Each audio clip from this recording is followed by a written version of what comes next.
how nourishing, and these people all come from beautiful farms, have a wonderful life, and they're happier today than they would have been if we didn't sign this. So we'll be talking about that in a second. Will, could you read the first two items, and we're going to get going after that? We'll be talking about a couple of things. We have some news on Iran, which we're going to talk about. So shortly before you all came in, the president signed two executive actions. The first is the result of a Section 232 trade investigation into critical minerals supplies. What it does is it sets up a mechanism, a process by which the United States will seek to secure its international supply chain of critical minerals and critical mineral-derived products.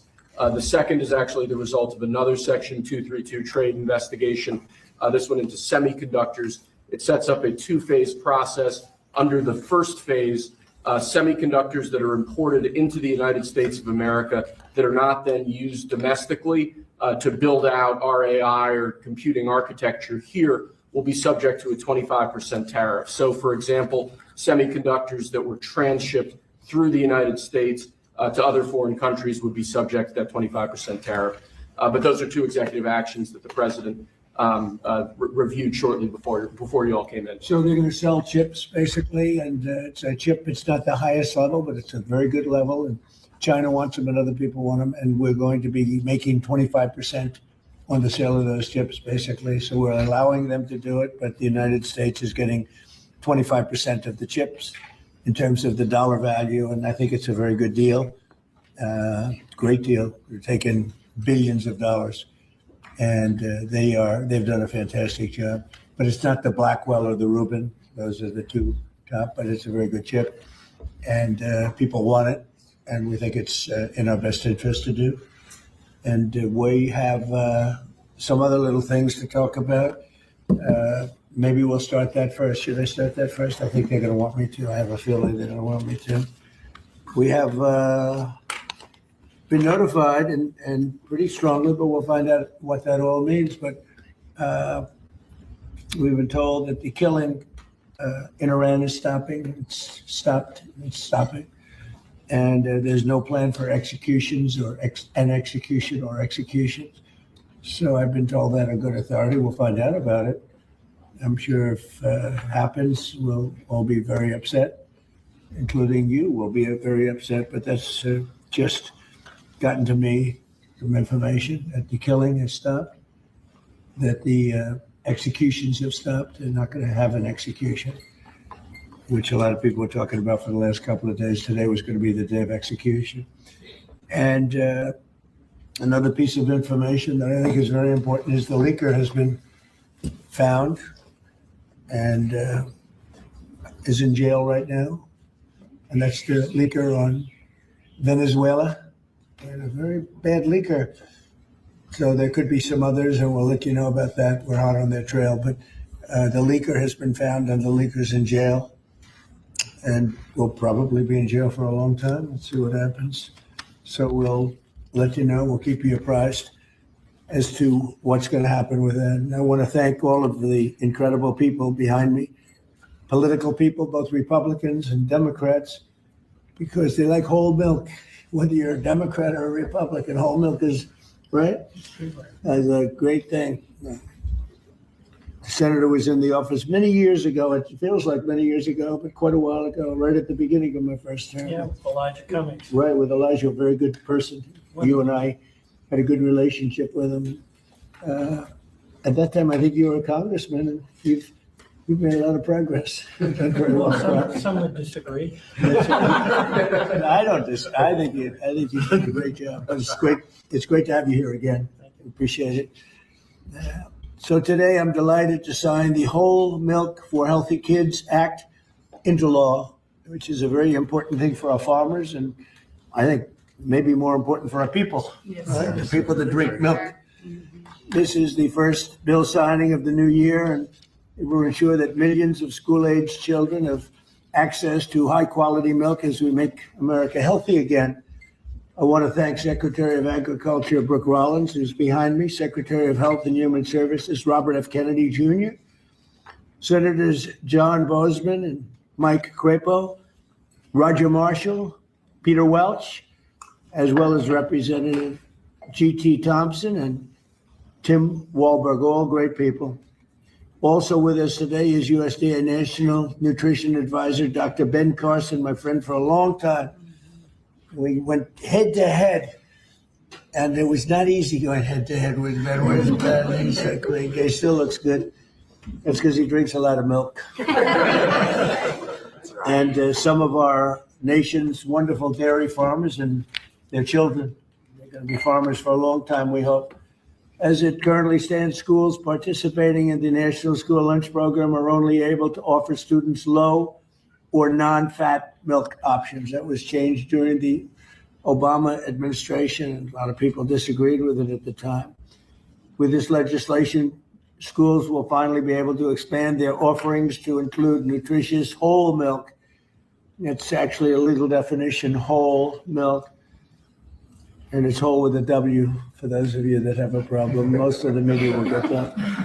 This is the perfect follow-up to the new real food pyramid, and Secretary Kennedy and Secretary Rollins announced that last week. You probably heard. This legislation also allows parents to directly request a substitute for milk for children with dairy intolerance. Previously, parents were required to submit a written statement from a doctor, but we're eliminating that rather ridiculous policy, allowing parents to choose what is best for their child, which is a big move. Hard to believe that that would be a big thing, but it is. And of course, these changes will be major victories for the American dairy farmers, who we love and who voted for me in great numbers, I will say. I think I got every one of them. In December, I also signed the Secure Rural Schools Reauthorization Act. And I'm proud to say that these two pieces of legislation will give school-age children across the country the resources and support that they need, not just to succeed, but really to thrive in life and later on in life. So I want to ask Secretary Rollins to say a few things, and then I'd like to ask Secretary Kennedy and Dr. Carson. I'd also like to hear from these great political leaders, senators, congressmen, if they'd like to say something. I'd be honored. So, Brooke, do you want to start? Yes, sir. Thank you. And what a joy and an honor it is to be here. I feel like I have the best job in the world with representing all of these farmers. And Mr. President, not in our lifetime, has been a president who loves and supports our farmers more, and certainly the dairy farmers. I want to thank all of our farmers here today, sir. Most of them are 5th and 6th generation. They represent states from all across our country, and bringing the children to and seeing what the next generation of dairy farmers looks like. The amazing thing is some of these farmers back here from Butler, Pennsylvania, he milks. Where? Butler, Pennsylvania. I love Butler.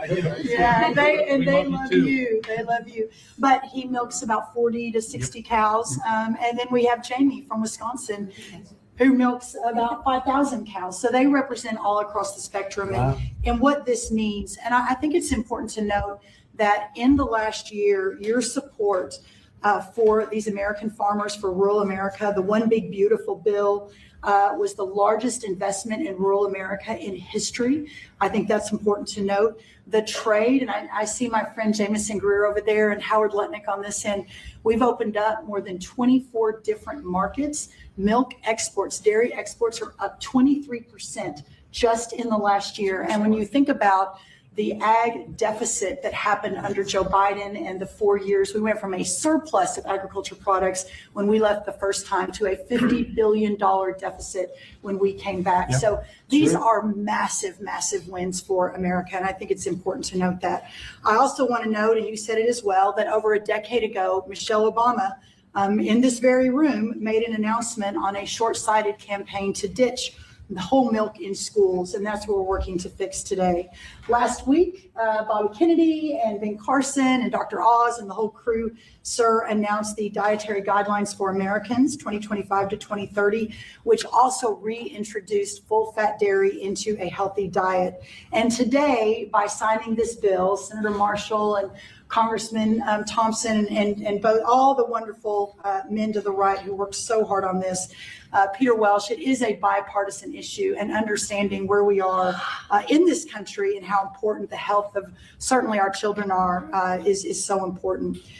USDA is posting today the guidance. So we're signing the bill, and USDA, we're moving at Trump time, is posting today the new rulemaking that is necessary to get whole milk back into school lunches. So that's a really, really big deal. So how too. long will that take? It should just take a few weeks, and then the milk starts moving in. So it's a big announcement, sir, for our schools and our children. And I know Secretary Kennedy will talk a little bit about the health issues, so I won't do that. I'll skip over that.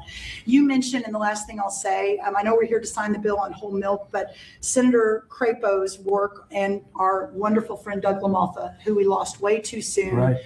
Their work on securing rural schools reauthorization act, how important that too is for rural America. 700 eligible rural counties across the nation are now guaranteed funds for schools and roads and infrastructure.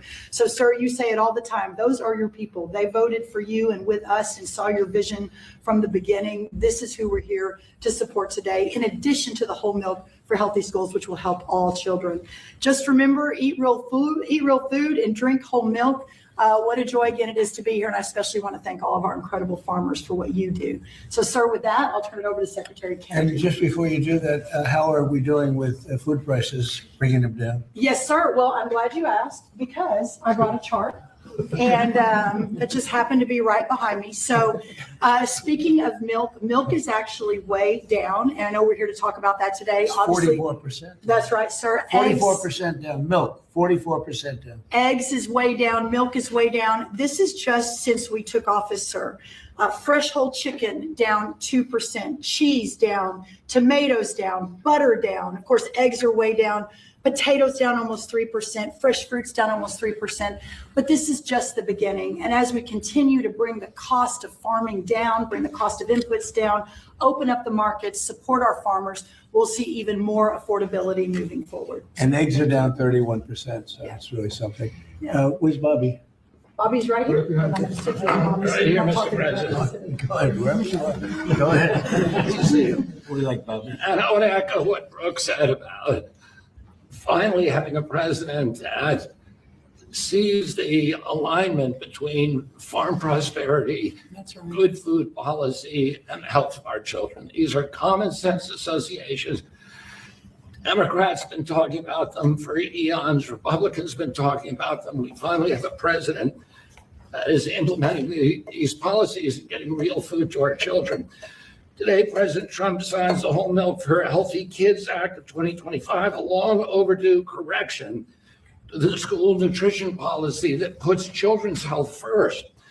For years, Washington treated fat, especially saturated fat, as the enemy. It made a war on saturated fat. This is the peacetime president. He's made it 8.5 deals ending wars, and he's also ended the war on saturated fat. As a result, whole and 2% milk disappeared from school menus, even though science has never shown that whole milk harms children. Evidence increasingly shows the opposite. The panoply of nutrients in whole milk is critical to brain development and physical development in our children. Whole and 2% milk provide 13 essential ingredients critical for growth, development, immune system function, and overall health, including protein, calcium, vitamin D, and healthy fats. Yet since these milk options were removed more than a decade ago, school milk consumption and meal participation have declined dramatically. Today, between 68% and 94% of school-age boys and girls fail to meet recommended dairy intake, according to federal guidelines. And schools limit milk choices, the kids do not move to healthier substitutes. They move to caffeinated drinks, to sugar drinks, and to sweetened beverages with little or no nutritional value and the potential to wreak havoc on metabolic health, which is driving the chronic disease epidemic in our country. During the same period that whole milk was regulated out of lunchroom, rates of childhood obesity and diabetes rose significantly. Removing whole milk did not improve health, it damaged it. Thanks to President Trump's leadership, this law fixes that mistake. It allows schools in the National School Lunch Program to offer whole, reduced fat, low fat, or fat-free, flavored or unflavored, organic or conventional. It restores choice to schools, parents, and students and encourages consumption of nutrient-dense foods that kids will actually drink. The law also removes unnecessary bureaucracy by allowing parents or legal guardians to request milk substitutes without the necessity of involving a doctor. And it corrects a flawed technical rule by excluding fluid milk from saturated fat calculations that distorted school menus. Milk fat is not junk food. Treating it that way undermined nutrition and ignored the science. Last week, Secretary Rollins and I unveiled President Trump's new food pyramid and updated our dietary guidelines with a clear message: eat real food. This law puts that principle into action. As Secretary of Health and Human Services, I support this reform because it aligns federal policy with evidence-based nutrition, not ideology or dogma. Healthy kids need real food. They need real protein. They need healthy fats, and they need policies grounded in reality and science. I want to thank President Trump again for his vision, for signing this bill, for continuing to put children's health first. This is exactly the kind of practical change that will make America healthy again. Thank you, Bob. Thank you, Bobby. We have. All right, my friends, welcome to this Wednesday, January 14th edition of the Indoctrination, where we expose the indoctrination of our minds, the minds of our children, the minds of our families, and we just expose the way in which they have manipulated us into accepting our present existence as acceptable. It is not, by a long shot. And I am excited by the direction, the trajectory that we are on here. And I get no benefit from this message. I could very easily be telling you something else and gain benefit because our messages are being controlled by the money that fuels them.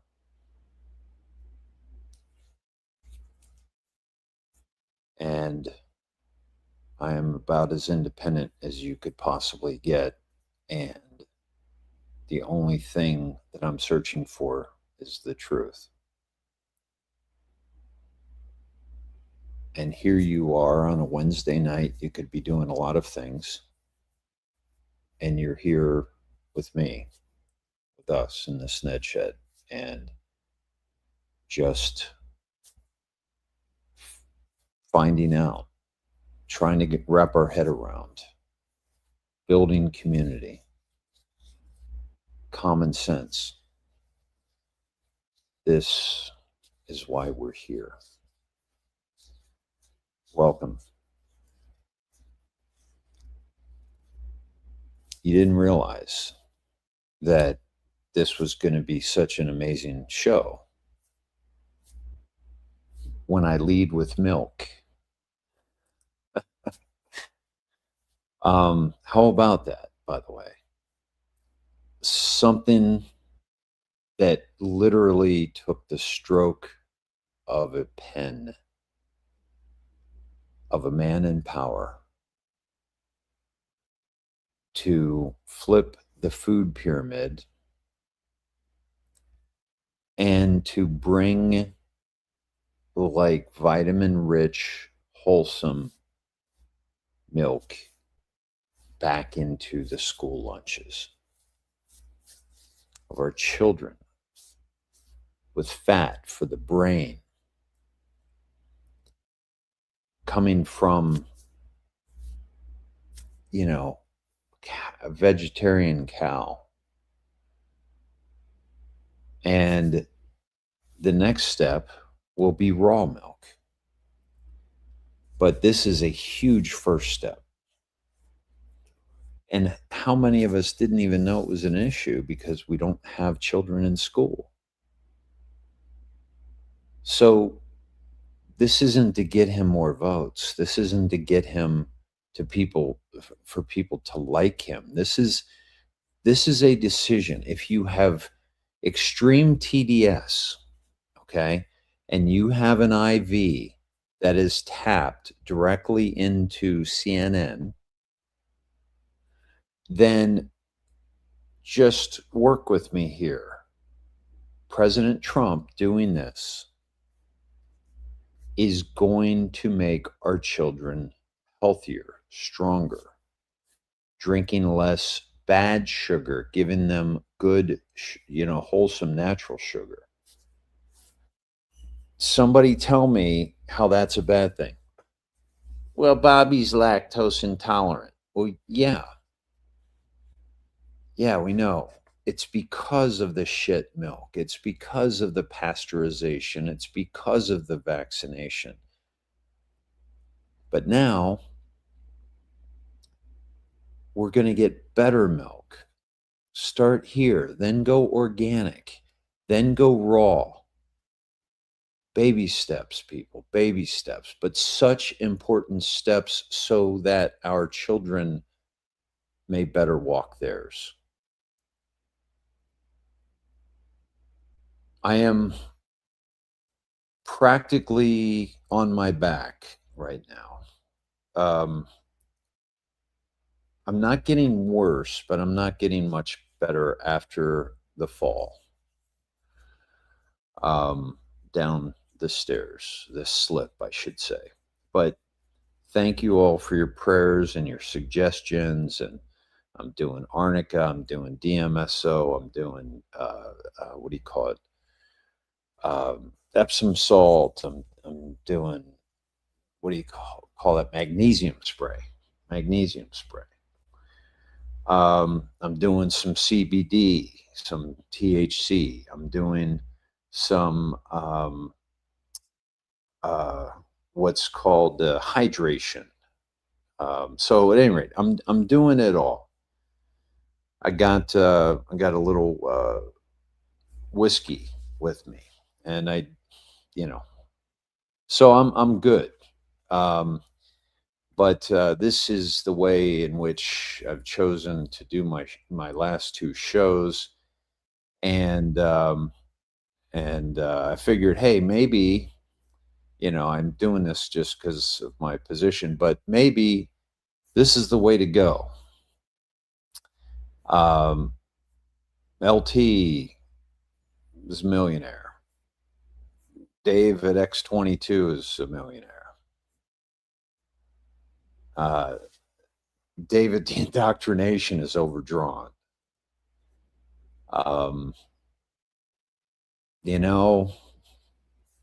It's just sometimes the way it goes. So all this time, I can blame it on my face, which, that's a relief, because I wasn't quite sure. I wasn't sure if it was the 28 terminations off social media. I wasn't sure if it was the shadow banning of my content. I wasn't sure if it was, the loss of family. But it has been a long road to hoe, and hoe I am not. And so I have not sold out for anything. And but all this time with, much lower revenue, much lower viewership, I can blame it on my face. Have I hidden my face this whole time? Maybe I'd be doing those kind of numbers, right? Yeah. So, two terriers and me. How did X22 become a millionaire? Let's find out and do the same for you. I think honestly, I have told you I like both of those guys. I mean, I don't know them, but I like their work, and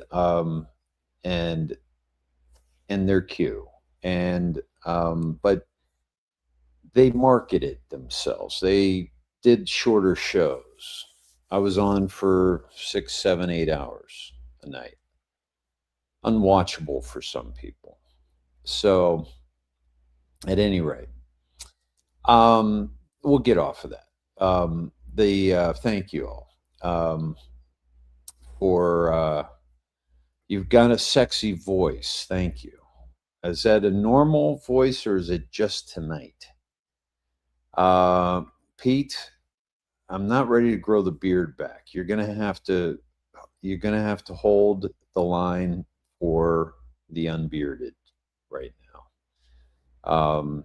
You're gonna have to hold the line for us all as we allow our skin to be kissed by the sun, and here we go. So, Becca says, I lived in the country when I was a kid, and we had fresh goat cheese, milk, and butter. I used to have to churn that stuff.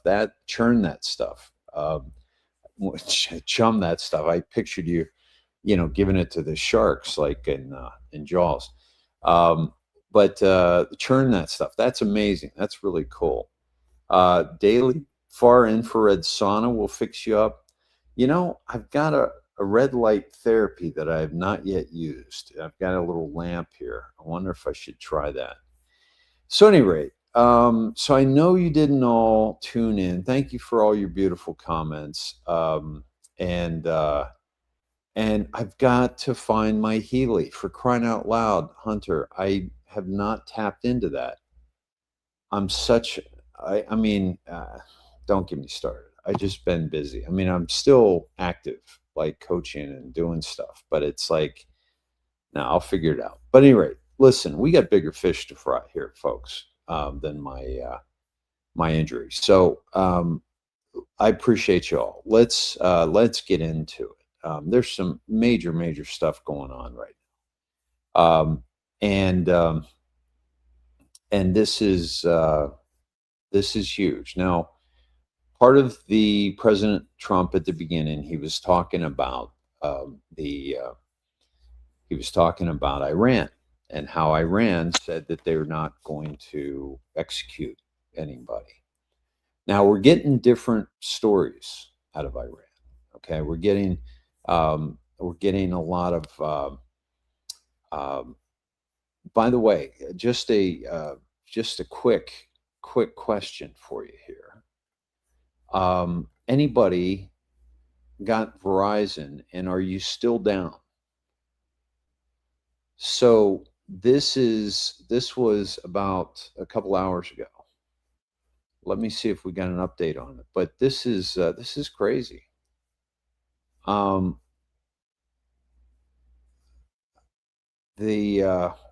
Jesus. Oh, this is breaking news. Holy cow. All right, it's 9 p.m. on the East Coast, 6 o'clock on the West Coast. We start tonight with a Fox News alert just breaking moments ago. Apparently, another ICE-involved shooting in Minneapolis. We're working on getting more details. We will get you a full report in this hour. All right, it's 9 p.m. on the East Coast, 6 o'clock on the West Coast. We start tonight with a Fox News alert just breaking moments ago. Apparently, another ICE-involved shooting in Minneapolis. We're working on getting. Okay. This is breaking. Let's go to Snedheads and see what's happening there. Breaking.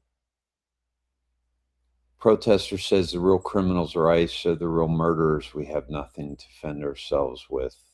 We don't have guns. They have the law protecting them. Why are they killing people just because of their skin color? Even if we're citizens, they are fucking racist.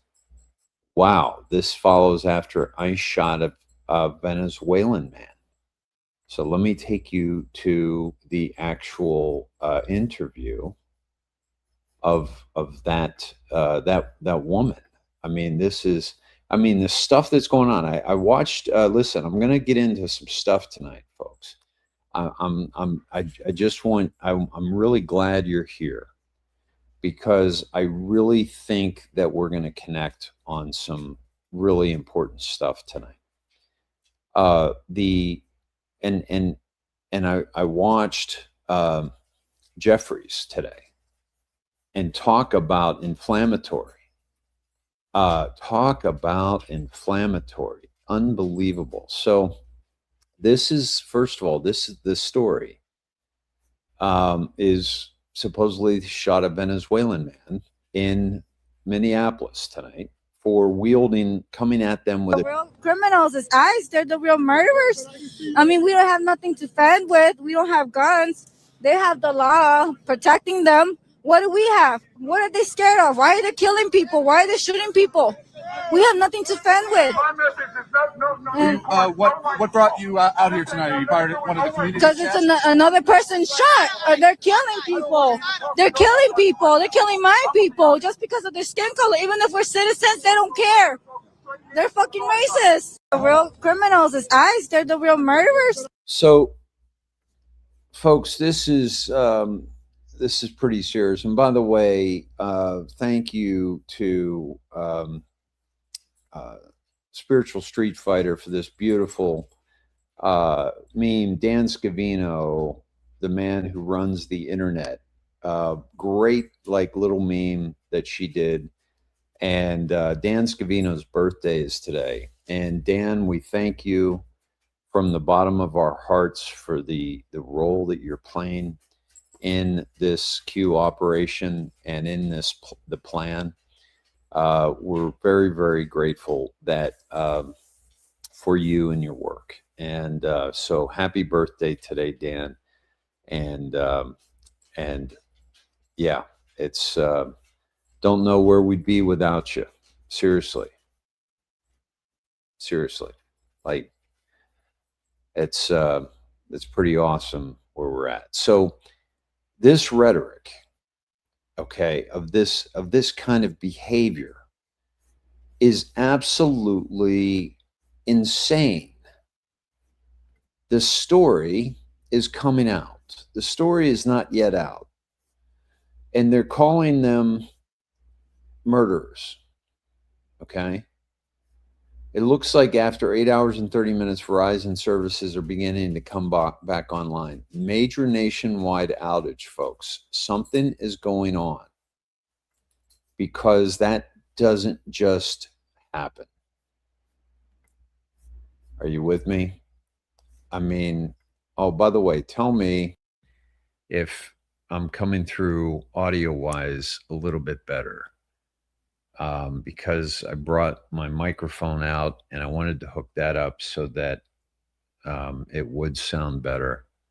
And I forgot to switch it over once I got it plugged in. So yeah, this is huge, folks. This is, I mean, literally, you have this man who just check this out. This is Tim Walz, okay? This is Tim Walz. ICE agents cannot conduct these activities. Can help. So carry your phone with you at all times. Help us establish. And if you see I don't know why we're having kind of an audio issue. Let me try this. Can help. So carry your phone with you. This is really strange. They're both making the exact same sound. Listen to this. ICE agents cannot conduct these activities. Can help. So carry your phone with you at all times. Help us establish a record. And if you see these ICE agents in your neighborhood, take out that phone and hit record. To peacefully help us create a database of the atrocities against Minnesotans. So carry not just to establish a record for posterity. And if you see these ICE agents in your neighborhood, take out that phone and hit record. The third thing I want to say to you tonight is we will not have atrocities. ICE agents. Okay, this is really strange. There are two that I've found on the internet so far of this recording, and there's an overlap of the recording. Now, this idea of taking out your phones and recording the ICE agents, I wonder if Nick Shirley gave him that idea. He saw how effective Nick Shirley was going to the Leering centers, okay, and exposing the fraud that this man has benefited from across the board, especially financially. President Trump just led us to the Q drop last night. Follow the money. Follow the money. That's what's going on right now. That's what will end this man's career. Okay? Plain and simple. This is ending this man's career. And you and I know it, and he knows it, which is why he's not running for re-election. Okay? And yeah, it's and I think he'll have to resign. Let me play this for you. This is some nice investigative work into Minnesota, and I'll also try to get some more information on. The woman in the yellow scarf is a foreign agent. She works for the Somalian government. This is a Somalian government website. The name of it is the Galmudug State of North America. That sounds like there's some kind of foreign state operating within the United States in Minnesota on U.S. soil. They are holding elections for their positions right here. A ceremony was held to elect a chairperson of the Galmudug State Community of Minnesota region. It was prepared by the representative of Galmudug State of North America, Ms. Farheel Khalif, and the Election Organization Committee Chair, Yunus Ali, and his committee. Congratulations to the chairperson of the Galmudug Community of Minnesota region, Abduli Muhammad Nouri, the second vice chairperson, Awis Robel Muhammad Shil. We thank the chairperson of the Puntland community, Muhammad Ahmed Kenya, and the chairperson of the Jubaland community, and everyone who worked and participated. Safari restaurant team, thank you all. The Safari restaurant team, you know who that is? They're in jail right now because they defrauded the American people of over $20 million in the feeding our future family, whatever that stuff is. Okay, so this is Farheel Khalif, who is holding foreign government elections at the Safari restaurant with $20 million of fraud. And you know who's in this? Let's look and see who's in this. There's former government officials from Somalia operating in this. Guy in the purple is like a cabinet member or foreign minister in Somalia, like high level guy. Why is he at this election for the Galmudug State of North America? Are all these people foreign agents? Does the FBI need to go talk to each and every one of these people? Because I don't see them registered as foreign agents. I only see Farheel Khalif registered as a foreign agent. You know what I think? I think maybe the Galmudug State of North America and the person they represent, President Kari, otherwise known as Korkor, I think he's got something to do with it. And I think this organization has something to do with it. You know what foreign diplomats can do that you can't? They can put whatever they want in their bags, and those bags aren't going to get searched, like a bunch of money or maybe gift cards that are worth thousands of dollars and they're like that big, because that's a way of people launder money is through. I'm going to jump. This guy did a great job. This is on my timeline. I got to jump to more information about the shooting. This is some of the activity that's going on now. With a Minneapolis vehicle, they're clearing. There's a person arrested, it seems. I'm not quite sure, on the ground. She looks like she's cuffed.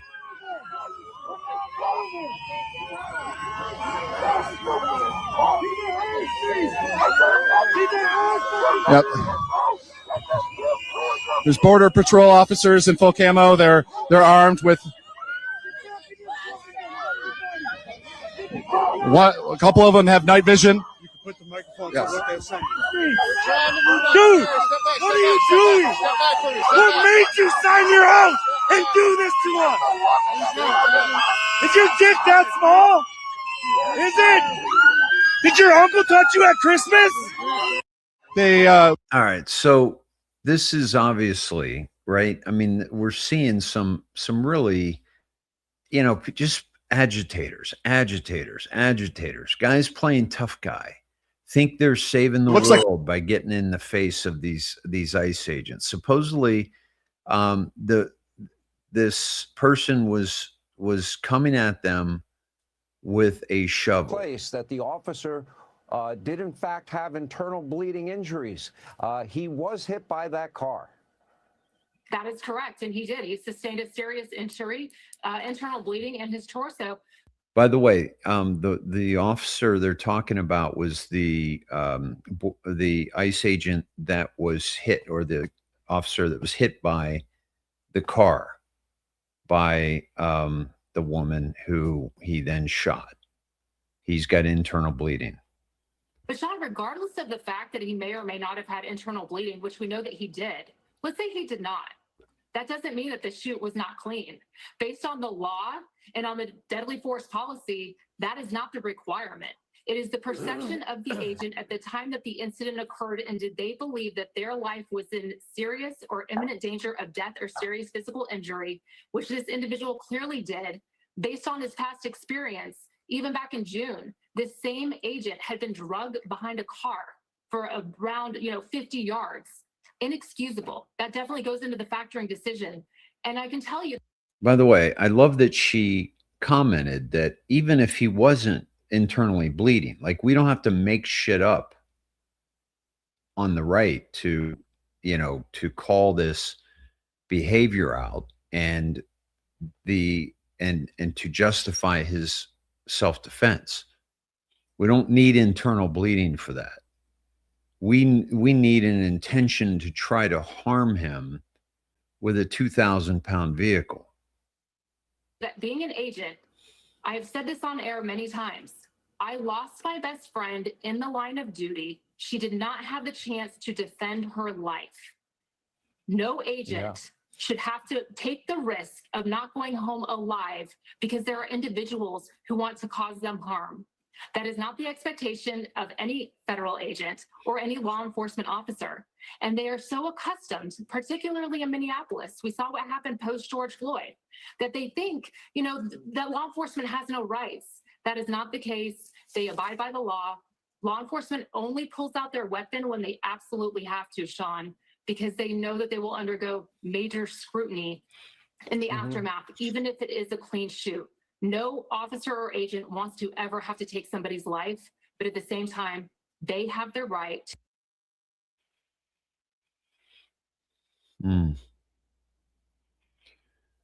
So, yeah, this is, I'm going to get you the latest, what's happening here. But I also wanted to show you this. This is, busloads of illegals were just flown out of Minnesota. Minnesota is like, watch the water, right? What state has 10,000 lakes? Watch the water. This is, and then they were flown out on a chartered Boeing 737, sent back to where they come from.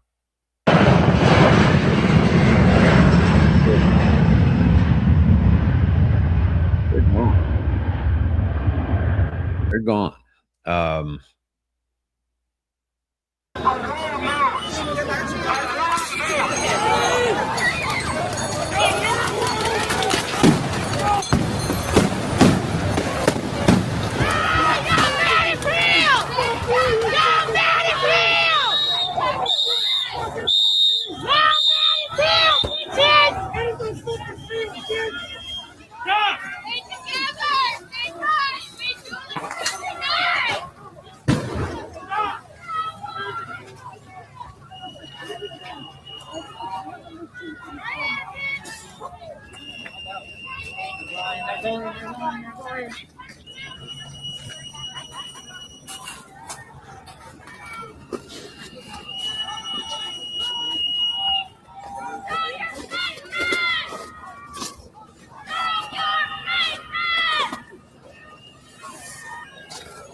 So this is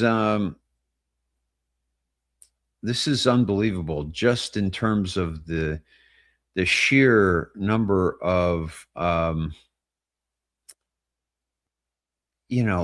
people that are just getting in the way of undoing something that should never have happened to our country to begin with. We shouldn't even have to undo. Fact, have internal bleeding injuries. Hold He on. was hit Sorry. by that car. All right, That is correct, and he did. He sustained a serious. I do not know where that's coming from. Okay. I had to find the source of that and shut it down. So this shouldn't even have to be done. I mean, folks, think about what's happening here. This is absolutely absurd that we are having the conversations we're having. The Supreme Court literally was arguing for why men should not be allowed to play in women's sports. Today, Senator Hawley had an interaction with a doctor that it's like, what world do I live in? And I've got to play this for you, and then I'll get us caught up on Minnesota. Here we go. Thank you, Mr. Chairman. Since you bring it up, why don't we just start there? Dr. Verma, I wasn't sure I understood your answer to Senator Moody a moment ago. Do you think that men can get pregnant? I hesitated there because I wasn't sure where the conversation was going or what the goal was. I mean, I do take care of patients with different identities. I take care of many women. I take care of people with different identities. And so that's where I paused. I think, yeah, I wasn't sure where you were going with that. Well, the goal is just the truth. So can men get pregnant? Again, the reason I paused there is I'm not really sure what the goal of the question The goal is just to establish a biological reality. You just said a moment ago that science and evidence should control, not politics. So let's just test that proposition. Can men get pregnant?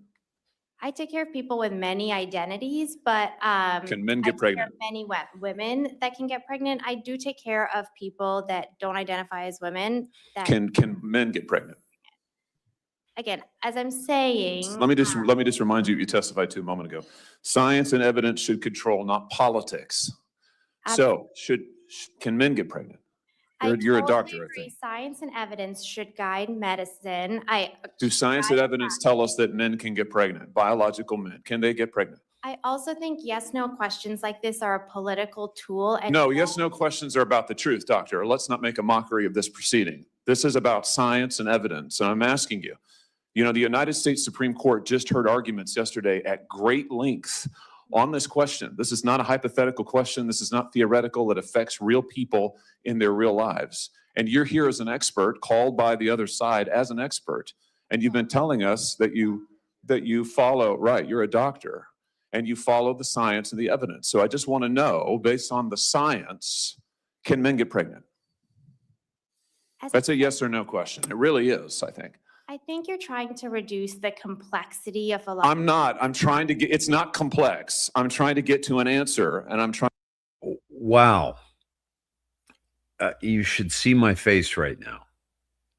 I'm just trying to wrap my head around the fact that we are living in a world where this is supposed to be an example of a high-level intellectual conversation. Wow. Wow. Let me continue. And Josh is doing a great thing here. I mean, he's just calling it out. Trying to test, frankly, your veracity as a medical professional and as a scientist. Can men get pregnant?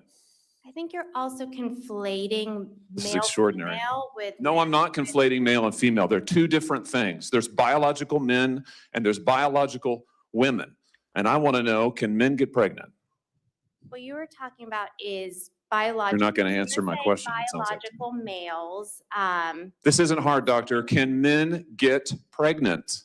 Yes. But by the way, honestly, the thing that pissed me off about Howley here, and just, you know, for the record, like I like him, but you know, just you're either with Trump or you're not. Listen, we're either saving the world or we're not. And Congress is actually showing us how fucking corrupt they are and how little we actually need them.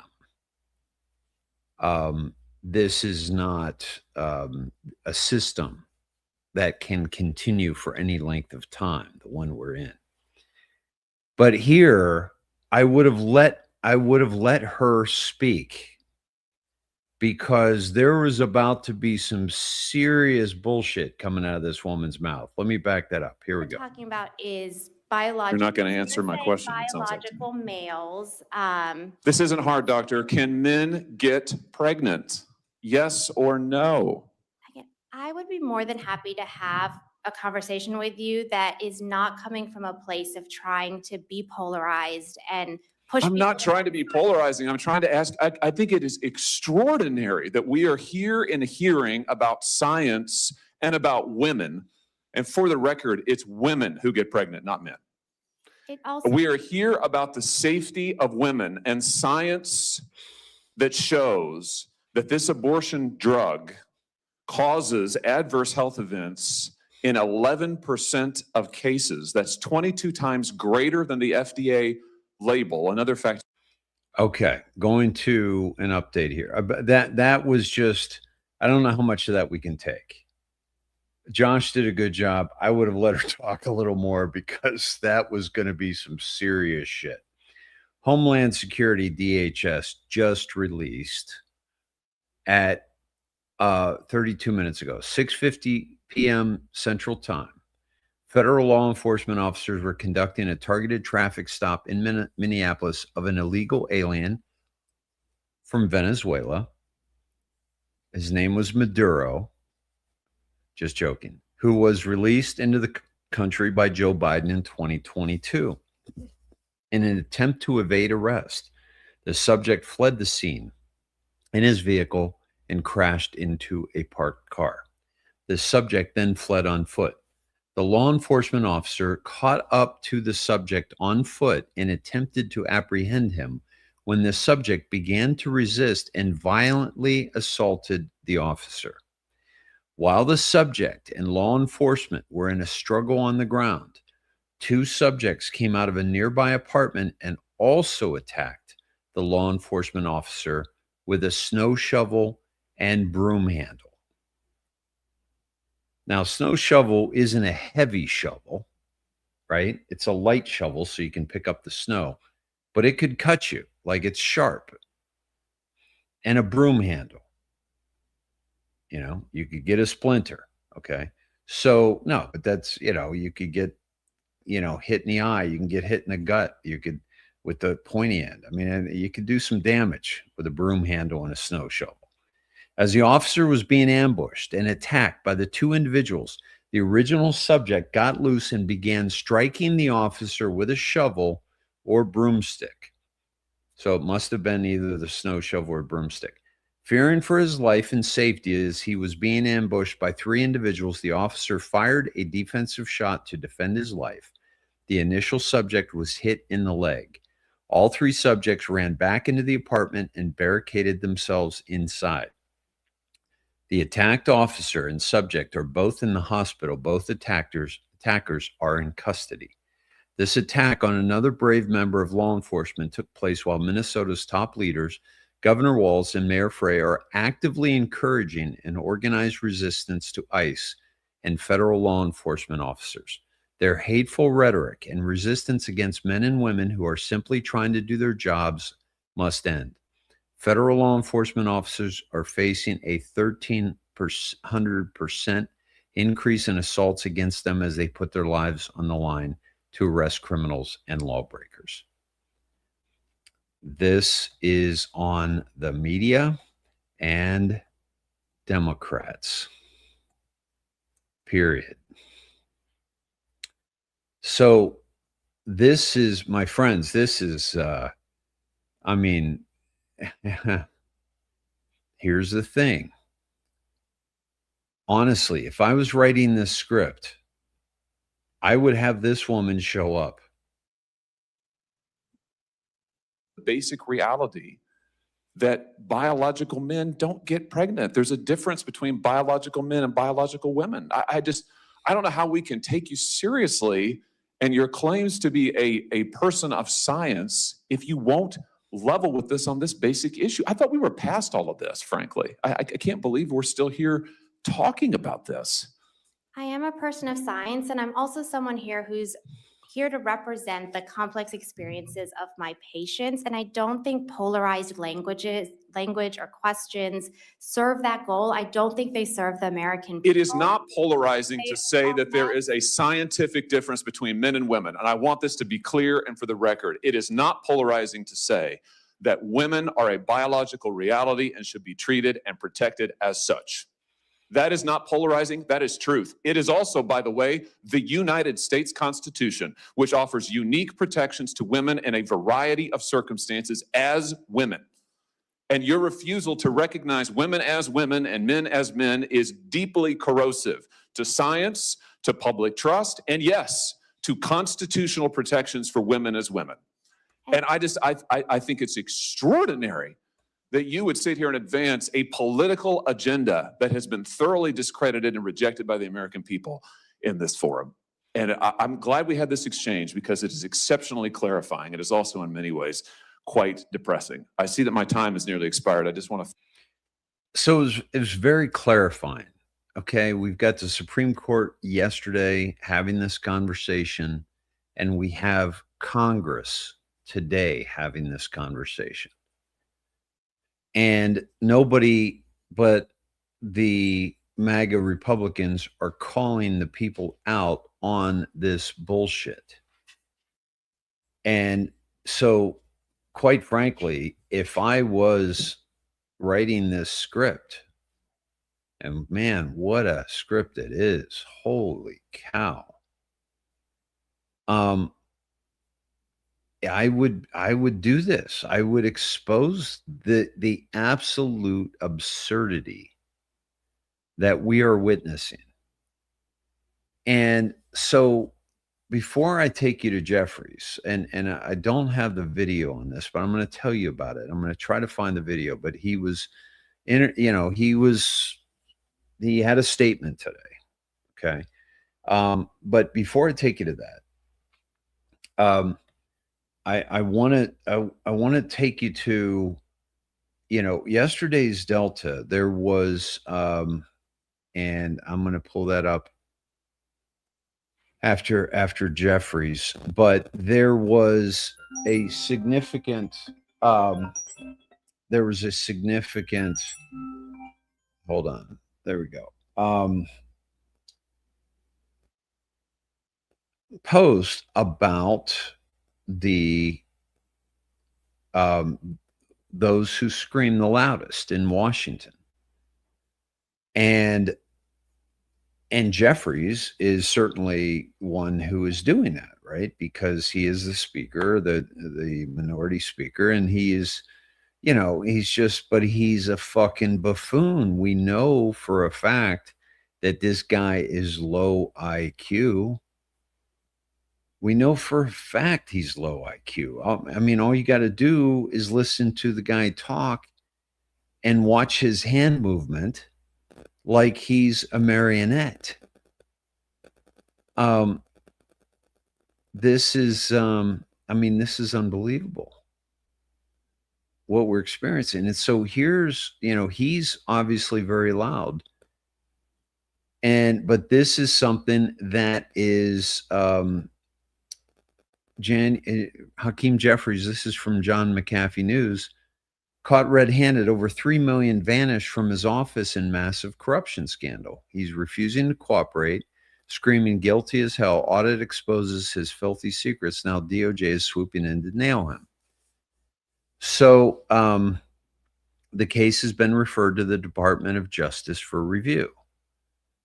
So he's got to cover his ass. Ruskin, who today had to cover his ass. And this is something that is quite obvious as to who, this was yesterday's Delta, the Democrat Party con.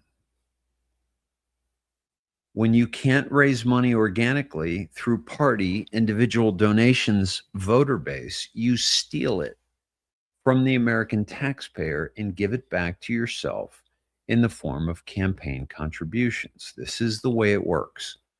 Example 1, Planned Parenthood. $1.5 billion provided in taxpayer funding over a 3-year period. Case 1, Planned Parenthood spent $30 million, disclosed real estimates close to $65 million in taxpayer subsidies to influence the outcome of the 2018 midterm election. So you and I are paying our taxes. 1.5 billion of our taxes goes towards an organization that was created to end the lives of Black babies by Margaret Sanger and William Gates Sr. Conclusion: should it be legal for a taxpayer, Democrat, Republican, or independent funded organization to donate massive amounts of money to the Democrat Party in an effort to sway an election? Democrat insider term T_wash. Riri drops regarding Soros and taxpayer funding. This is tax in Washington. Riri drops regarding Soros and taxpayer funding at your hard-earned tax dollars at work. Vote, vote, vote. Your hard-earned tax dollars at work. This is, we are funding our own demise. Without question, we have not only been complicit. Complicit means you just kind of turn the other cheek. We have funded this whole thing. Funded it. Okay? This is something that happened earlier today.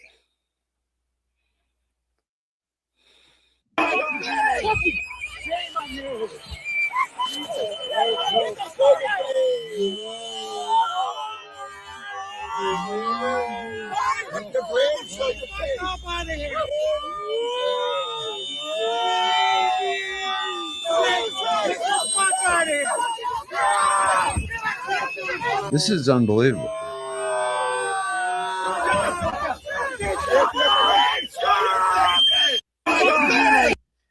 I mean, and it's all the rhetoric that is causing this just incredible disrespect for the law. ICE shouldn't have to be doing this. ICE should not have to be reversing all of this that Biden and Harris let in. This is not, the American people wanted. This is not okay. So let's look at what's going on in Minnesota just in terms of the fraud, because this is, they have to agitate these, the ICE in Minnesota, because it's an easy false flag for them to create. They already have these people on payroll. Now they're telling them to step it up, and they're offering them more. And guess who they get? You'd never guess who they get. You know how when you go for a job interview and you hand them over your resume? Well, the resume of the woman who was shot, she'd been arrested multiple times. She, allowed her partner to abuse her child. This is like, these are the people that, oh, I like your resume.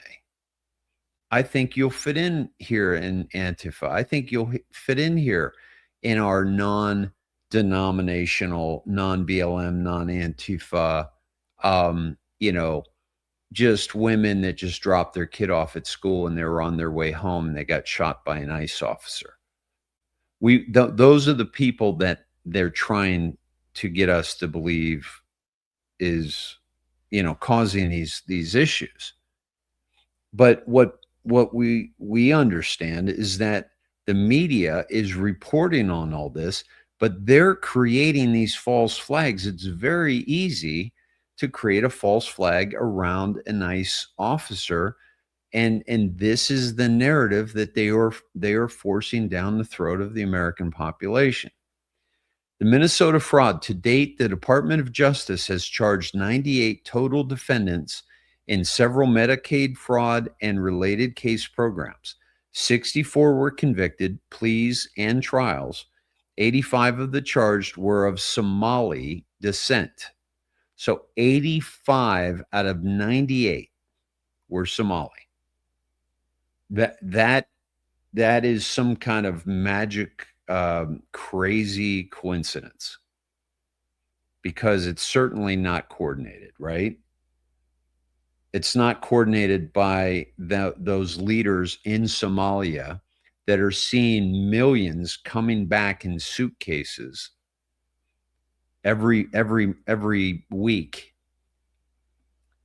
from the people that they've set up in this system to be able to drive Rolls Royces and Lamborghinis, and not a single child has walked through the doors of the luring center. The DOJ has issued over 1,750 subpoenas, executed over 130 search warrants, and conducted over 1,000 witness interviews. Programs that were ripe with fraud. Feeding Our Future, 300 to 400 million in fraud, falsely claimed to have served millions of free meals to children during the COVID pandemic. So they're using the greatest, pandemic to ever have come across humanity. Millions of deaths and millions more with the solution that they already had planned to cash in. So not only have they taken advantage of us Americans, but they took advantage of us when, we needed real help. We needed our businesses not to go under. The restaurants that people had their blood, sweat, and tears into. And these people took advantage of it. These low IQ Africans that have plugged in, they're pirates. That's like their number one income is pirating, stealing. And we let them onto our ship. And we're trying to pretend like they're not here and they're not robbing us blind. But those days are over.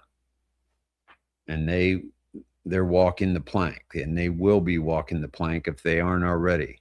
Housing Stabilization Services Program, over $200 million. The program was designed to help people with disabilities, seniors, and people with mental illnesses and substance abuse disorders find and maintain housing. So they're using they're pretending to be disabled or seniors or mental illnesses to get this money, and they're pretending to help these people that really do need help, and they're not. They're pocketing it all. Autism programs, 700 million. Defendants paid kickbacks to parents in the Somali community to have their children diagnosed as autistic and bring them to their autism clinics. What kind of person would claim that their child was autistic just to receive a check monthly? What kind of people are these? Are they garbage, like President Trump said? Remember, I've said many times, like, when people realize who President Trump was name calling or, giving funny nicknames to, crooked Joe, Sleepy Joe, crooked Hillary, beautiful Hillary, all these new scum, and people are like, oh, I can't believe our president he's not very presidential. Oh my God, I miss Obama, who was so presidential, and Joe Biden, who would fall asleep in the middle of an interview or trip up the stairs or not know how to get off the stage. But this guy's not presidential at all because of the way he speaks and the way he posts. And meanwhile, when this is all said and done, people are going to be like, if I were Trump and I knew what he knew, I would be calling them a lot worse than he is. And he called the Somalis garbage. And within 2 weeks, we found out all of this information, and he already knew it. But the media and everyone didn't know it. Some people did. But yeah. So my kid's autistic. Can I get some money? What a piece of shit these people are. Garbage is very accurate. Evergreen Recovery, 30 million, fraud scheme involving a drug and alcohol recovery treatment center that systematically overbilled Medicaid and other healthcare programs. That's just what they know right now. That this is just, I think we're scratching the surface here. Okay. This is going to get very interesting. Very interesting. And I mean, it's just this is unbelievable. And these people are in the way that they're approaching to ICE tells me that without question, they are ramping up this whole narrative so that they can make ICE and the administration out to be the worst people ever, so that when all this information comes out, they can continue to claim that it's politically motivated. Sir, tell me your name. This is unacceptable. Okay. Absolutely unacceptable. You should all be ashamed of yourselves. This is not appropriate. This is my country. I'm here legally. Okay. These people, you never ask for proof. You are a bad, evil person. You need to be expunged. You need to go to another country. You need to know what it looks like.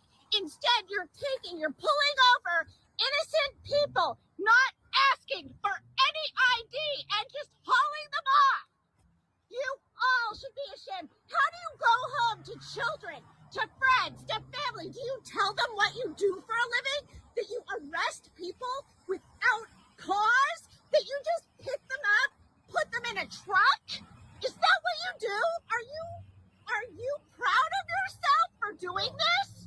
Are you absolutely proud? Thank you for calling the ICE. Are you proud of this?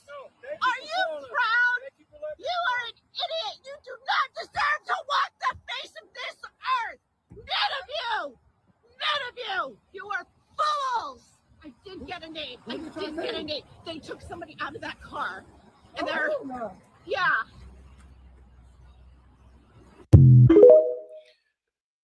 Wow. We're not paying our ICE agents enough to put up with that shit, folks. That's unbelievable. And this is typical, but this is all the narrative that they're creating these false flags. They're creating these false flags. We're going to get back to we're still looking for what's happening with ICE. But I want to stick with Minnesota, and I want to share with you some really great reporting.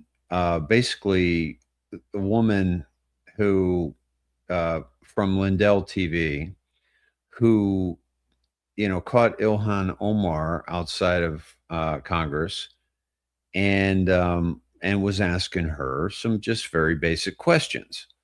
And the thing about it is, and while I'm looking for that, I want to play this one for you because of the inflammatory nature of these comments. Congresswoman Bill Melugin with Fox News. Quick question.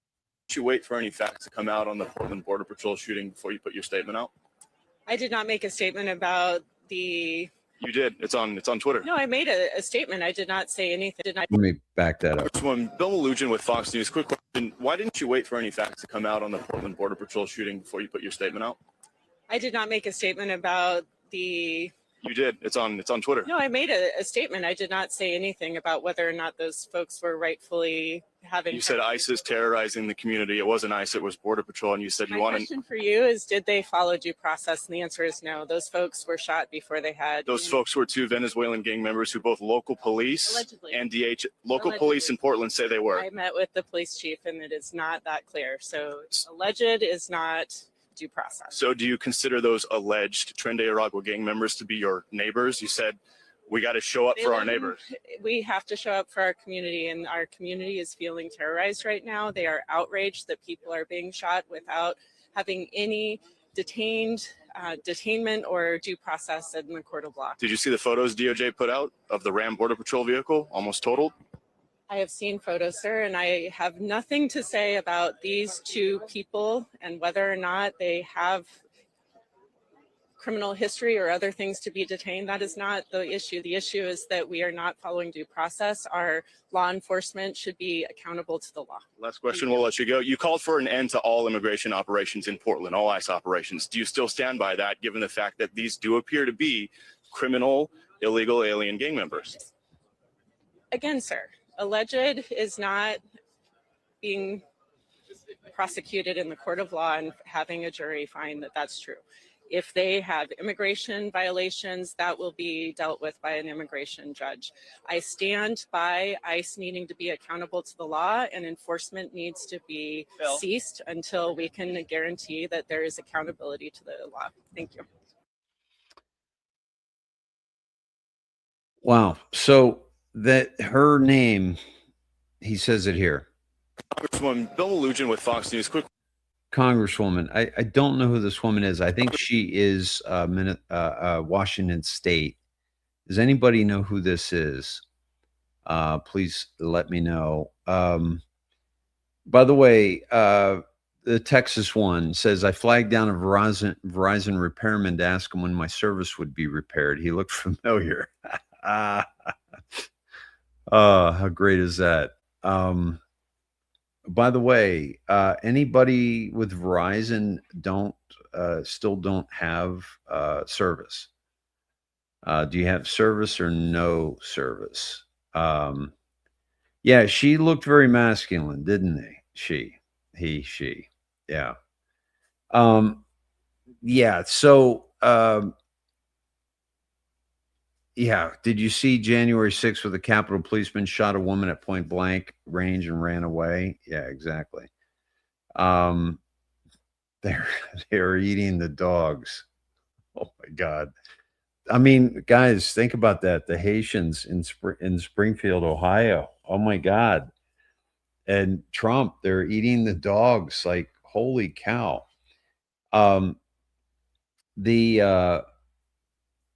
This is all like just we're in some kind of crazy like Twilight Zone, folks. This would be like an amazing Twilight Zone episode, what we're living through right now. So check this woman. She is on Lindell TV. Listen to this. Congresswoman, Republicans have repeatedly stated that you committed immigration fraud. Are you at all worried about a formal investigation that could perhaps lead to your deportation? Are you one of those She's laughing. people? I don't know what that means, but are you at all concerned? Do I look concerned? Do I look concerned? All right. What about the Minnesota fraud hearing? You didn't show up for that. Do you think you should have? Why should I have? Well, it happened in your state. Don't you want to defend your position? There were people from my state that were there. Okay, but why not you? I mean, there's allegations that you're complicit in the fraud. Wouldn't you want to show up? Why to would defend there be an allegation that I'm complicit? How would I be complicit? Well, what about Tim Do Walz? you just ask stupid questions? Is this your thing? I'm curious to get your thoughts. I mean, there's a lot of controversy around the issue. $9 billion in fraud in the state of Minnesota. $9 billion? You don't think so? Really? Yeah, and counting. Probably more, honestly. You think that's fake news or what? That is more than half of the resources that are allocated.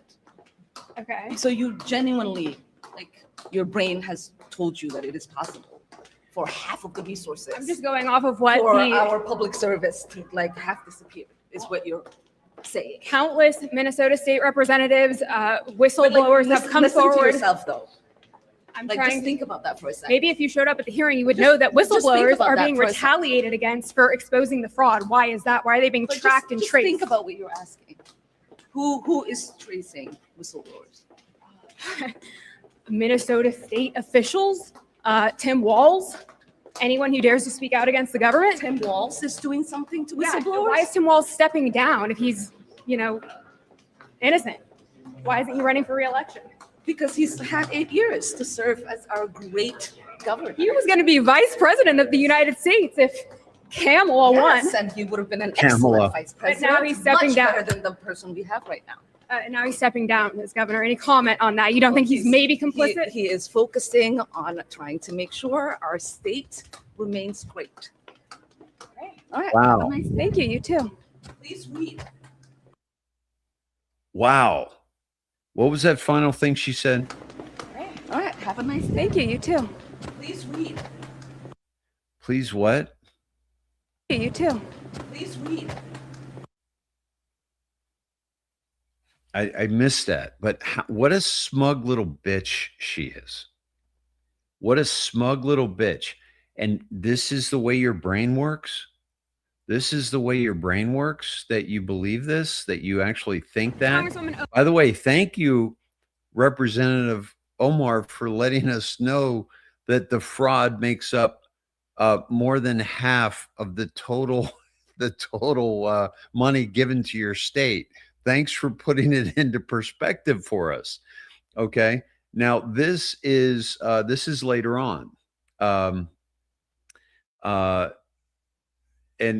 insults her again. Congresswoman Omar, yesterday you told me to please read when I asked you about the $9 billion fraud that you denied is happening, but I have it right here. I read. Look, Chairman Comer opens hearing on massive fraud scandal, $9 billion. That's what Comer believes because he's as smart as you are. It's not just Comer. It's Scott Besson. It's federal prosecutors. It's House There is Oversight. absolutely And no it's Minnesota goddamn State way reps. You can have that, ma'am. I think you need to get examined because your brain has been fried in some way, and it's not okay. I really hope you get some help. You and the Republicans here.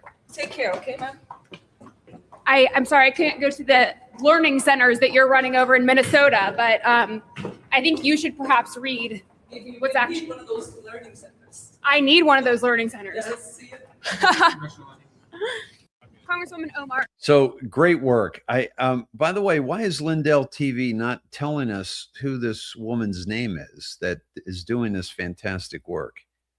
I don't see her name anywhere. They call her their reporter. Does anybody know who this is? Because we should know what her name is.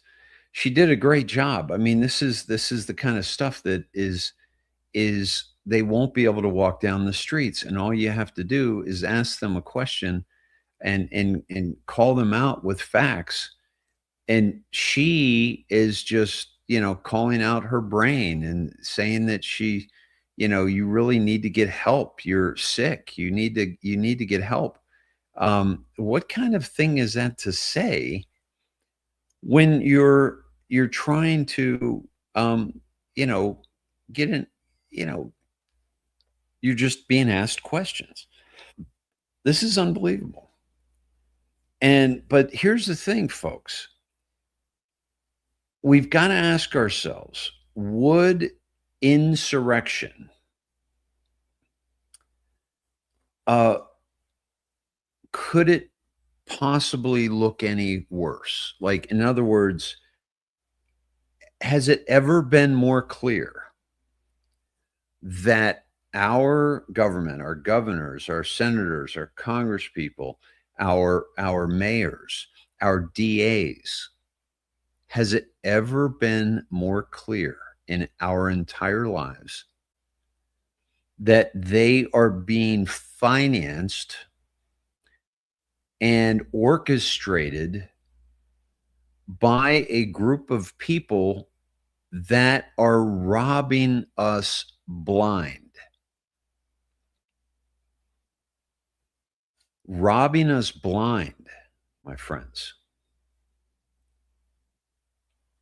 And most of that money coming from outside of our nation, which makes it an insurrection.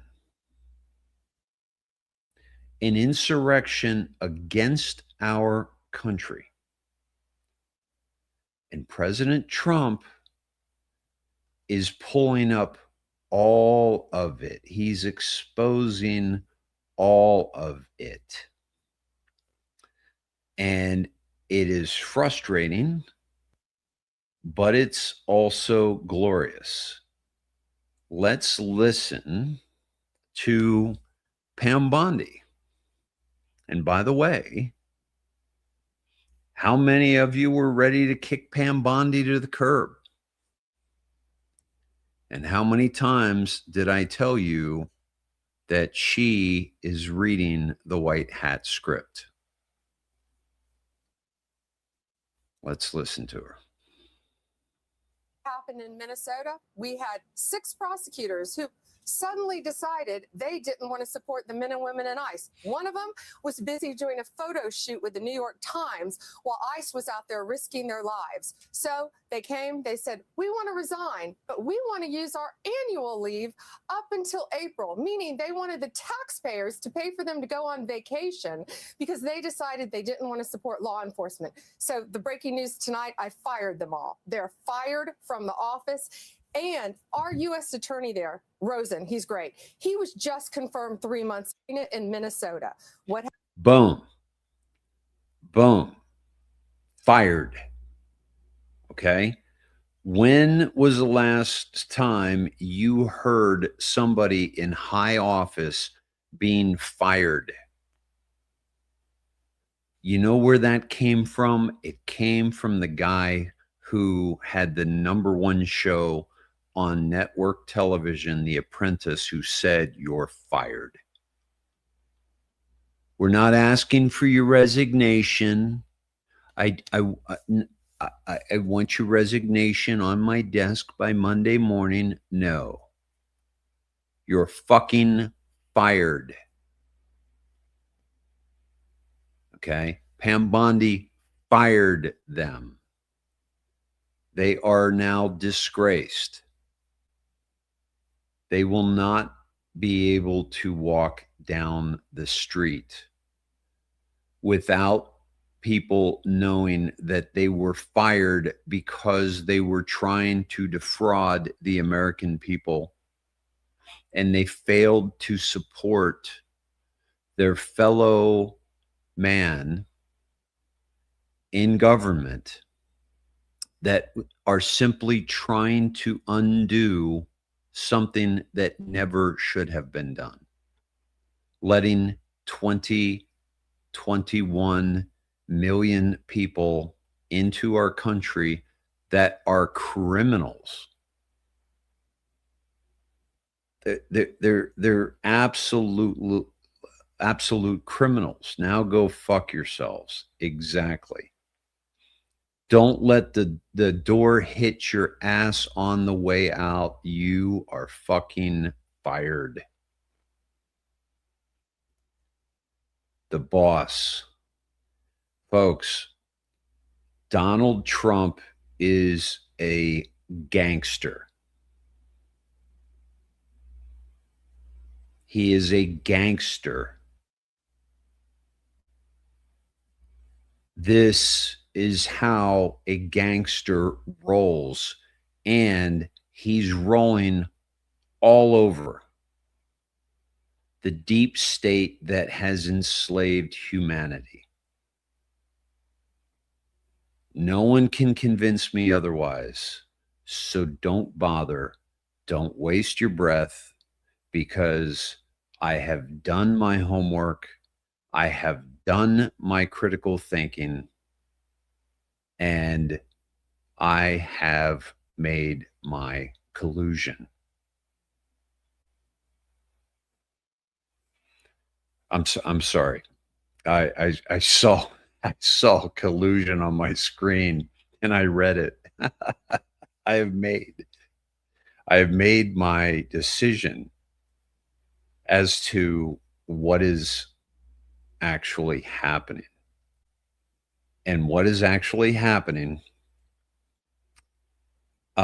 is this amazing plan that was put together to take away the control from the people who have wielded for generations. Okay? I want to take you to Mike Benz, who's doing some great work. Folks, give Mike Benz a follow. I don't know all his views, but I will tell you that he does his research and he shows his receipts like I do and like I have for many years. So these are the kind of people that I respect for the information that they discover. 81 Republicans just voted to fund the National Endowment, what is it, for Democracy, NED. So did every single Democrat. If Republicans voted in block like Democrats, NED would be defunded now. But the blocker, as I've said so many times, is not Democrats. If it was, all these things could be fixed. It's the blob inside of the GOP. And then he goes on to say, remember the names of every Republican member of Congress who votes no today against defunding the National Endowment for Democracy. The list of names is your primary, the shit out of them map for 2026. Okay. This is an organization. This is like one of the organizations that is, this is the Post. I thought you were with me. My apologies. This is the part of us funding our own demise, right? Sir Oliver is gangsta too. I agree, Spaz. Good call. Good call. Yeah, conclusion would work. Garrett. Yeah, conclusion. Maybe I think what I was meaning to say that, and I saw collusion. That's funny. Brilliant, Your Excellency, Mizzo. Thank you. Yeah, Mike Benz is the GOAT. Good stuff.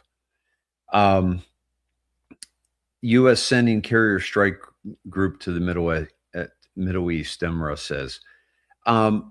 the folks, listen, we're either going into Iran now. President Trump did say this is very big because we were expecting some hangings today, and the supposedly those stopped, and President Trump was told by the leaders of Iran, a little slip of the tongue there, a little, maybe not slip of the tongue, but foreshadowing. And they told him that they would not be doing executions because he told them, you better not. You better fucking not. All right. So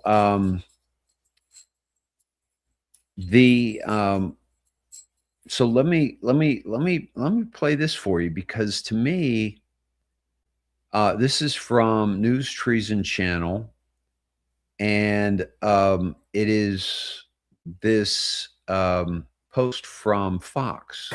Breaking right now, we told you about it a moment ago, a massive outage at Verizon impacting thousands of customers across the country. Our Fox Business correspondent Max Gordon live in Los Angeles with the latest. What's this all about, Max?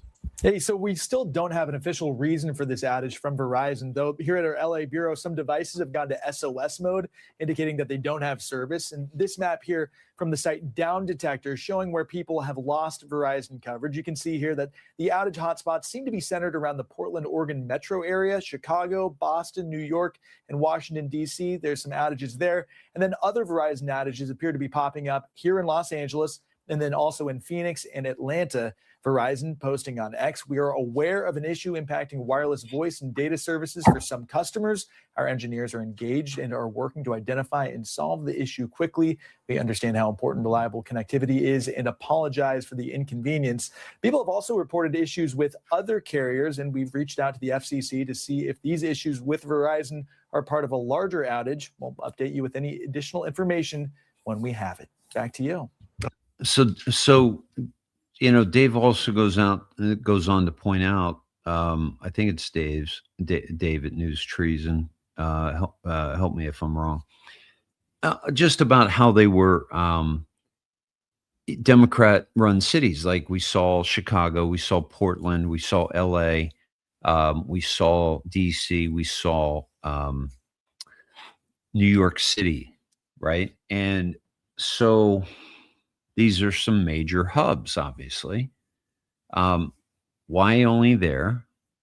And what was really going on? Okay. Because this is a long outage. Like, it's a long freaking outage.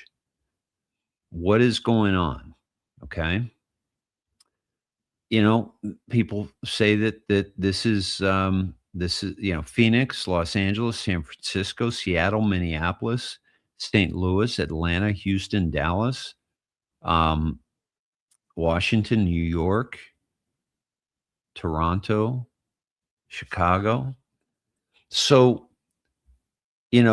necessary to cut strings from foreign bad actors, necessary to form worldwide alliances to defeat. Think Merkel is a coincidence. They are puppets. They are weak. They are scared.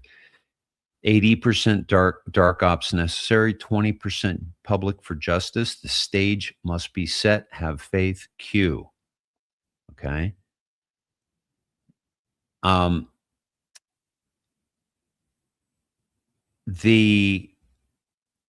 are the odds that these two are related? This is from Joe Lang. Okay. What are the odds that these two stories are related? Story one is the disruptions of Verizon and T-Mobile, but Moonbeam let me know that T-Mobile said that they don't have any outages, just Verizon. Okay. But the second story is the Trump administration followed through on a stated goal of designated 3 branches of the Muslim Brotherhoods as terrorist organizations, sanctioning the groups and their members in accordance with President Trump's plan to strengthen national security. Lebanese, Jordanian, and Egyptian chapters of the MB were designated by U.S. State Department as foreign terrorist organizations on January 13th. The group's leader Mohammed Fauzi Takosh has been named as a specially designated global terrorist. The Department of the Treasury also named the Egyptian Muslim Brotherhood and Jordanian Muslim Brotherhood as specially designated global terrorists for providing material support to the Hamas terrorist group. And I shared this when this went down. These designations reflect the opening actions of an ongoing sustained effort to thwart Muslim Brotherhood chapters' violence and destabilization wherever it occurs. Rubio said in a statement on the 13th, the United States will use all available tools to deprive these Muslim Brotherhood chapters of the resources to engage in or support terrorism. The State Department designated the Lebanese branch a foreign terrorist organization, the most extreme label, which makes providing support to the group a criminal offense. The Jordanian and Egyptian branches were listed by the Treasury as specifically designated global terrorists for providing support to Hamas. If the military mapped out Antifa before they were designated as a terrorist organization, in order to gut them, why wouldn't they be doing the same thing to the Muslim Brotherhood? Is it happening? And he takes us to Q drop 3881, February 24th, 2020. Listen carefully. Think, why no arrests, justice yet? What if almost every critical position, senior level within the U.S. government apparatus was infiltrated? What must be done first? The swamp runs deep, plus sleepers. Backgrounds are important. Muslim Brotherhood, list of in the news now names with known ties to Islam. This is not another four-year election. Assumptions correct, package well received, known. Q. Why no arrests, justice yet? What must be done first? Infiltration instead of invasion. 1237, April 22nd, 2018. The process of settlement is a civilization jihadist process with all the word means. The Ikhwan Muslim Brotherhood must understand that their work in America is a kind of grand jihad in eliminating and destroying the Western civilization from within and sabotaging its miserable house by their hands and the hands of the believers. This is from the Clarion Project, which no longer has that page available. Okay. Civilization, jihad, infiltration, war. Okay. So I'm resharing this on my timeline so you can check it out. True Stormy Joe said, always nice to see the red folder. This was the milk announcement today and the executive order signing.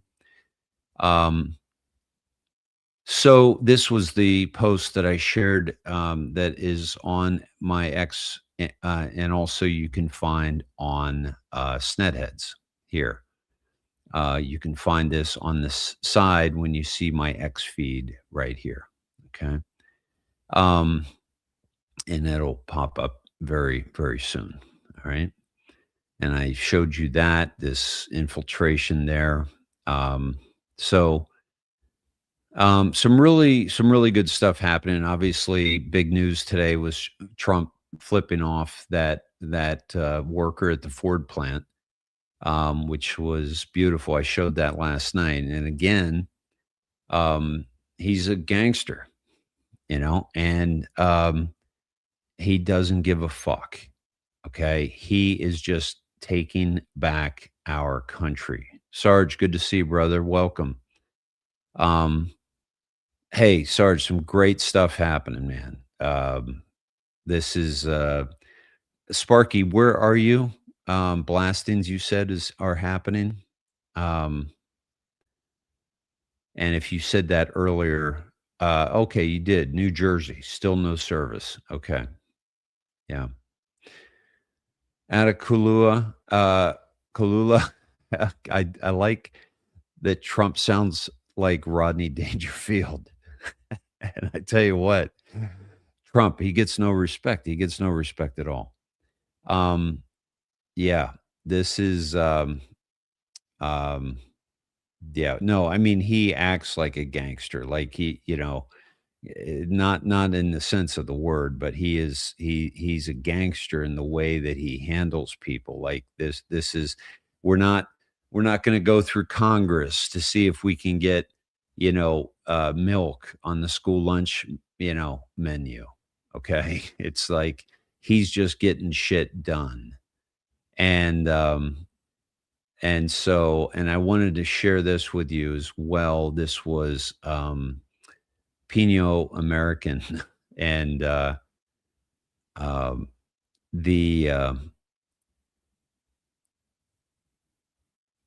what did Thomas Massey have to say? Okay, so that has been corrected. So Thomas Massey said today, the Clintons think they're above the law, but they're not. They must comply with congressional subpoenas and appear before the House of Representatives or face arrest, conviction, and incarceration. I suspect they've observed Bondi's lack of resolve and have decided to test it. So he's trying to pull Bondi down, okay? And but it ain't going to work, Massey, because this president and his administration is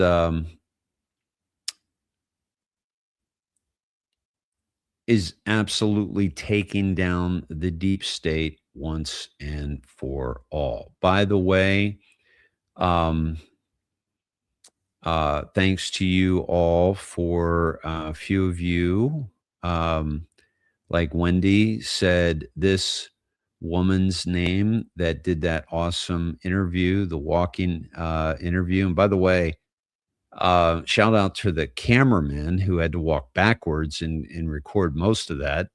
Pretty awesome work by the cameraman. But this reporter is Allison Steinberg.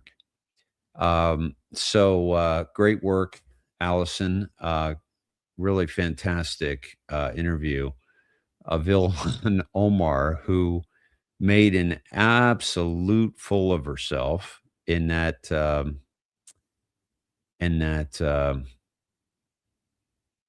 interview with Ilhan Omar. Interesting what happened today with a Washington Post journalist. Okay. Remember President Trump said that we got the leaker and the leaker is in jail regarding the Venezuela attack. Somehow that they were trying to get word to the Venezuelans.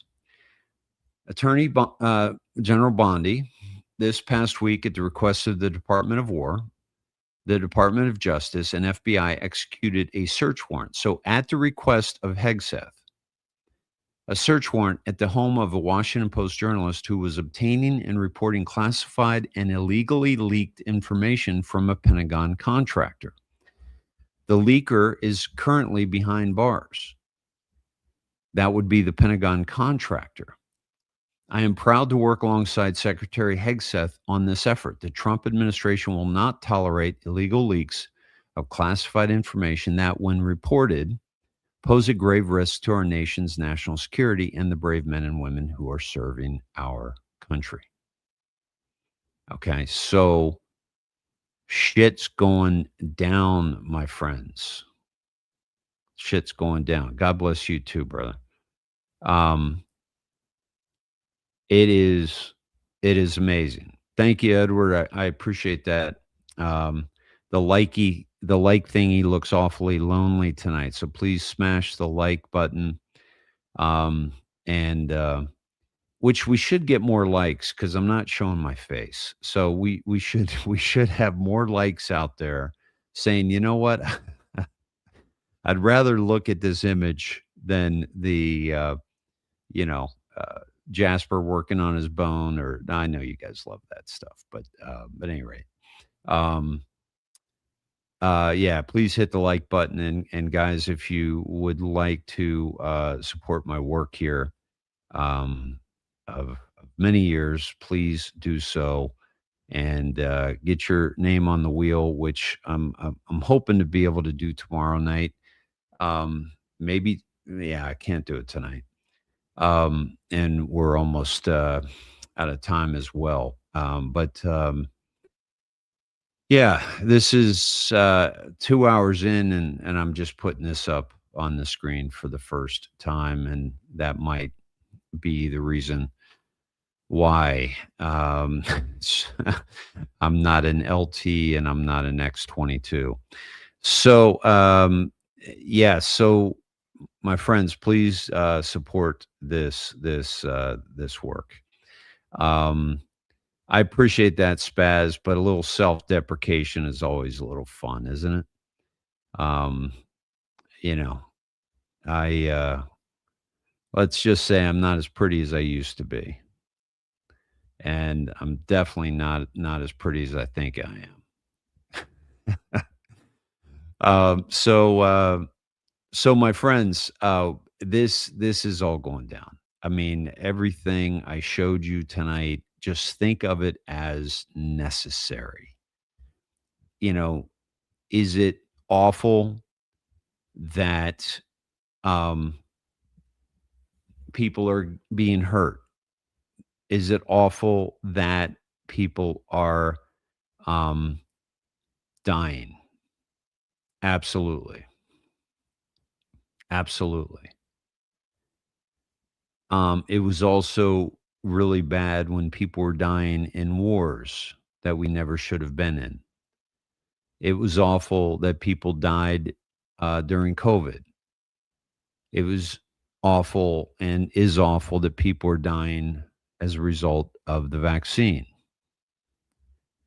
So this is the casualty of war, because we are in a war. We are in a revolution. It's not being fought on the battleground, unless, of course, you're an ICE agent or border patrol and you have to, or police officer, and you have to get in harm's way during this revolution. It is being fought on the internet. It is being fought on cyberspace. And the revolution, my friends, is being televised. It is being televised here. It is being televised across the internet from independent journalists. And the key is to support independent journalists, because that's where you know you're going to get the information that you need for your survival in this revolution. Because for most of you, I'm not worried about you physically. I'm worried about us mentally. I'm including myself in that as well. I'm worried about me physically because, I slipped down the fucking stairs, but I'm not worried about you all physically. But I'm worried about us mentally, spiritually, because that is what's being attacked. Our minds, our hearts, our souls are being attacked, and they have been attacked, but we didn't recognize the attacker.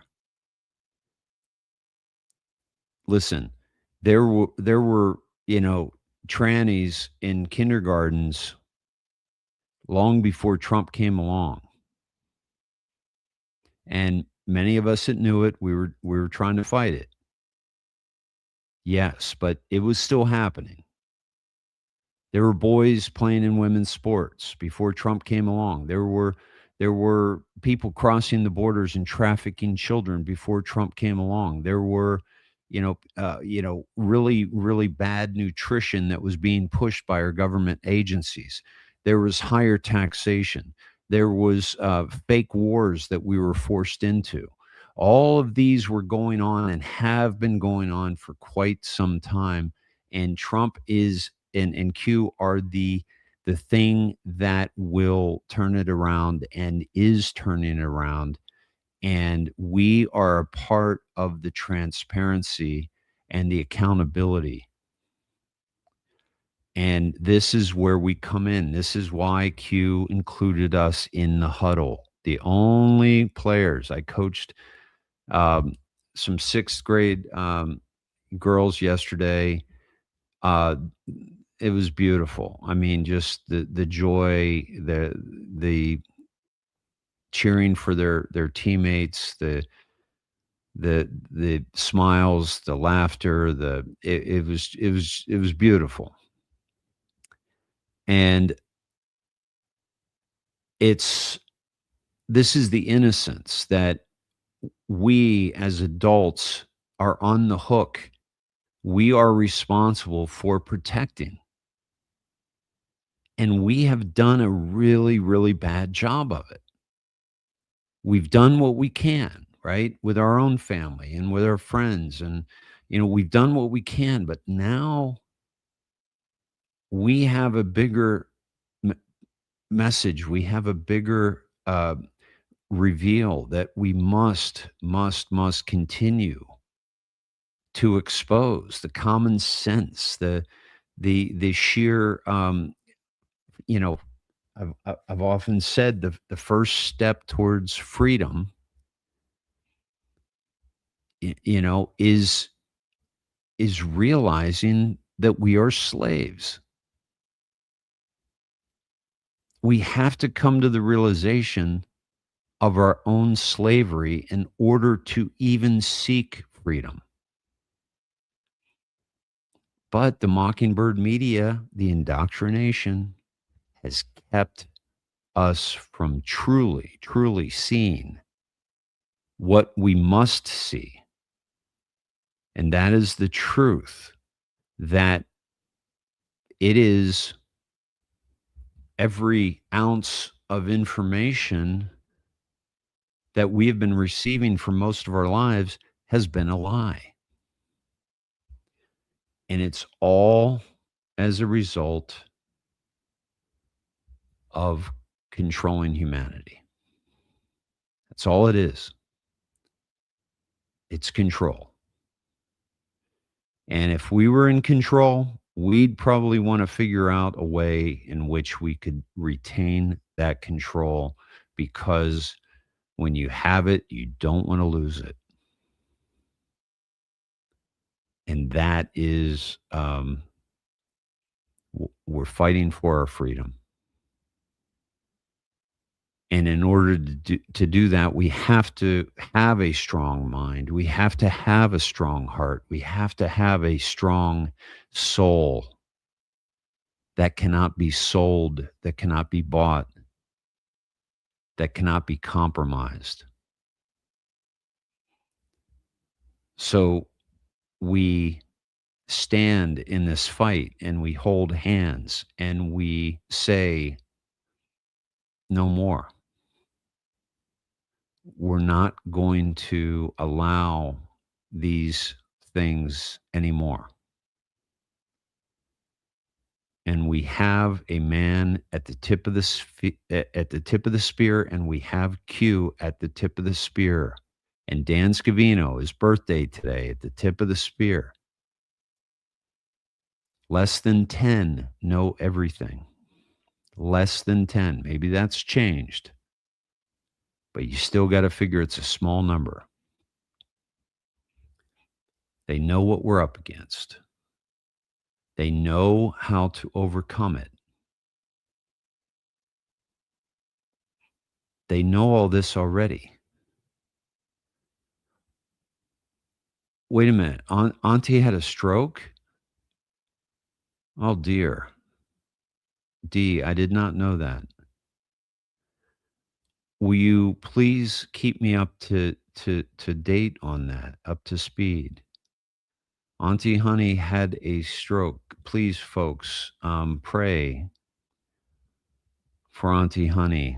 And dear Lord, please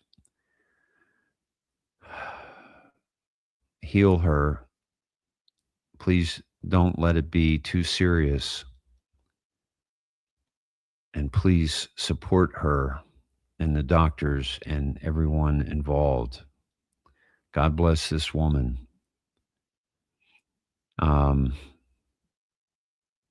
Yeah. And we are experiencing spiritual warfare. And I don't know what would cause such a thing. I don't know what would cause such a thing, but I was talking about the mind just now when I saw that. And we have to keep our minds strong. And stress and worry and despair weakens our mind and puts us in a bad physical state as well. Iran, I started to talk about that. Thank you for bringing me back to that. But Iran, yeah, I slipped down the stairs, Robin. And that's why I'm in a chair. I'm okay. I'm okay. I'm just feeling the trauma of my of the pain. You dodged a bullet, Auntie Honey. I'm so glad to hear that. Holy cow! What were you looking at? Immigration results, by the way. Yeah. So I'm so glad to hear that. And I'm glad you're here with us. I'm so glad you're here with us. So Iran, they already stopped the execution, supposedly. If we find out something different, well, there's going to be hell to pay. But they're scared shitless. And Trump is reminding them, Baghdadi, Soleimani, your nuclear program, Venezuela, look at what he's doing, okay? You don't want to fuck with this guy, all right? And Iran knows that. And Iran doesn't have a bargaining chip because they don't have the nukes. They don't have the nukes. It is our divine right to be prosperous, happy, and abundant, and everything we need is within us. Dina, well said. Well said. So, my friends, I mean, some just amazing things happening right now. And we'll see what tomorrow brings, right? But the facts of the matter are that we are either watching the black hats doing their darndest to remain in power, or we are watching a white hat script that is being played out. And the good news for us,